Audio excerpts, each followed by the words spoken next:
আসসালামু আলাইকুম বন্ধুরা, সকলে কেমন আছেন? আশা করি ভালো আছেন। তো যারা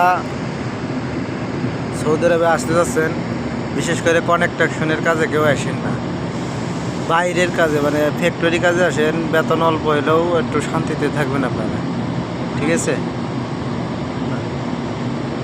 আর যে পরিমাণে গরম বাইরে, ঠিক আছে, বিদেশের মাটিতে বাইরের কাজটা না করাই ভালো, বিশেষ করে সৌদি আরবে। অন্যান্য কান্ট্রিতে যেখানে খুশি সেখানে কাজ করেন, সমস্যা নাই, কিন্তু আপনার এখানে এত পরিমাণে গরম, কল্পনার বাইরে, ঠিক আছে? আজকে আমি আছে না, আমি এবং আমাদের কোম্পানির লোক সবাই মিলে একটু কনস্ট্রাকশনের কাজ করলাম।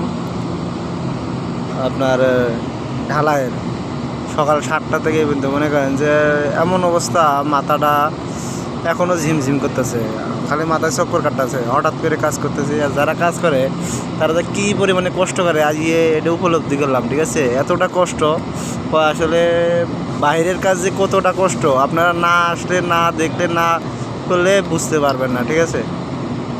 তো সকলে ভালো থাকবেন, আশা করি আমার কথাটা বুঝতে পারছেন, ঠিক আছে? আসসালামু আলাইকুম।